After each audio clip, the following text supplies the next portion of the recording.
Are you lazy? Don't worry, because I'm lazy too. And before ChatGPT and DALL-E came along, we had to create our video thumbnails the old-fashioned way. But now, thanks to AI, we can be lazy human beings and have AI created for us. So, let me show you how I do it. First, let me go to my YouTube channel AI Controversy. This video got only 78 views in the past 4 days.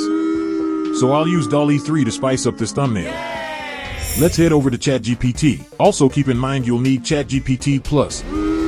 I know, but hey, if you already have ChatGPT Plus, then you might as well make the most of it. So, now that we are in ChatGPT, visit this link right here at aicontroversy.com/CI-DALL-E3. This will give you access to the custom instructions that we will use. So now that we have the custom instructions, it's pretty straightforward. From ChatGPT, click on the 3 dots next to your username and select Custom Instructions.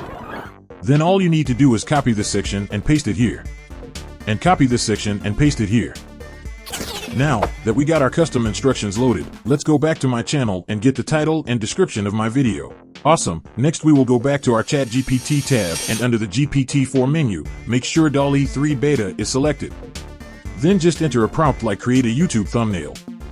Here is the details to my video. Hold Ctrl and press Enter to break the line, and copy and paste your title and description.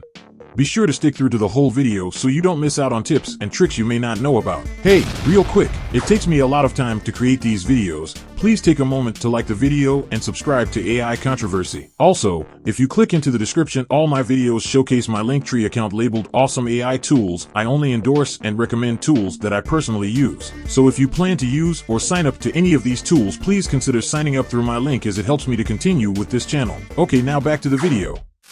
Cool.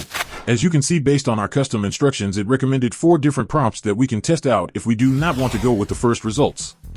I kind of like these first results, but for the sake of the video, let's go ahead and tell it to create one of these recommended prompts. Before we create a new prompt, let's see what prompt it used on our first set of images. To do this, simply click on one of the images, then click on this information icon located at the top right corner. It will display the prompt used to generate this image. Here is the prompt it used. A YouTube tutorial thumbnail featuring a vibrant cartoon robot character with expressive hand gestures, looking as if it's speaking, positioned against a bright green screen background. The robot has a sleek, futuristic design with hints of metallic sheen and is placed on the left side, adhering to the rule of thirds. The background is a vivid green, with the specific hex color code 00B140, providing a stark contrast to the metallic tones of the robot. The overall lighting is bright and clear, emphasizing the character and making it pop. No text is included. The prompt is very detailed, and as per request in our custom instructions, it mentioned not to add text, which is perfect. So now, let's go back and generate another variation of our thumbnail, just to see what we may end up with. Who knows, the next set of images might be better. And for the sake of this video, I'll be going with the first variation. First type create, then paste the prompt, which reads: a YouTube tutorial thumbnail depicting a cartoon robot sitting at a futuristic desk, writing on a holographic screen. The robot is in the midst of brainstorming, surrounded by digital thought bubbles containing script elements. The background is a gradient blue digital space, symbolizing the creative process. Wow, I really like these too. Now I just made it harder on myself to decide which thumbnail to choose. I like the first set of images because it showcases the green screen. However, this second set of images, personally, just catches my eyes more. Very tough decision. Well, the good thing is, it's done and I can save all 4 and split test them. Perhaps use the first image for a week, then switch it out next week, or just go with one and roll with it. Either way works. Let me know in the comments which of these you'd use and why. Well, now I have all 4 images saved. It's time to make a decision, and because my video is talking about creating animated talking cartoon characters on a green screen, I'll go with this. The next step is to add text to the thumbnail. For this, I normally would use Photoshop because I use Photoshop professionally and for my business, therefore I have a paid subscription. However, for the sake of this video, I'll be using 2 free options to do this. The first option is Photopia, which is basically a free online version of Adobe Photoshop. And the second option is Canva. So stick with me and I'll show you how to use both web apps, because having options is a good thing. Let's start with Photopea. You see where it says drop any files here? Well, let's drag and drop our thumbnail that DALL-E 3 created here. Now at the top, click on Window, then select Plugins. From here, click on Templates at the top and you'll have access to a bunch of pre-made font templates that we can use on our thumbnail. The world is your playground. Choose a template. For this video, I'll go with this template titled Clickbait Text. It will open a new tabbed window with the text. Now just drag and drop the text layer to your thumbnail tab. Double-click on the text and edit it. For me, I'll just use the text talking characters. It's straight to the point. Edit your size and placement, and once you're satisfied, click on File, Export As, then select PNG. Click on this chain icon to unlink the scale ratio and set your width to 1280 and height set it to 720. This is size dimensions for a YouTube thumbnail. Now just save it. And we're done. Pro tip, hold Ctrl and press the minus button to zoom out. This will allow you to see your thumbnail at a smaller scale, normally how YouTube would display your thumbnail. You can also hold down spacebar and drag the image around to center it. Now let's head over to Canva.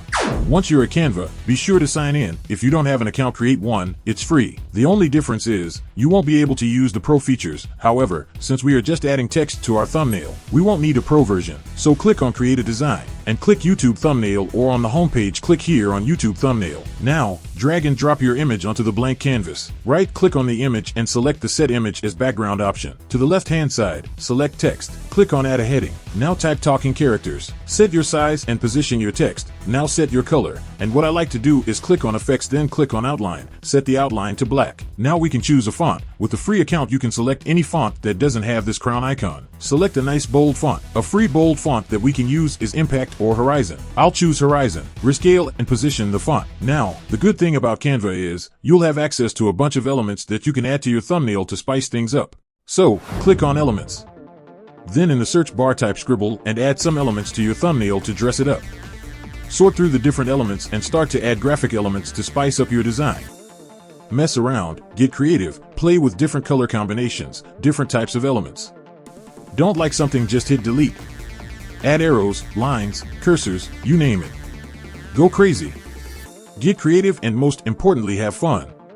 Once you feel the thumbnail is complete, click on Share, then click Download. Now we're done.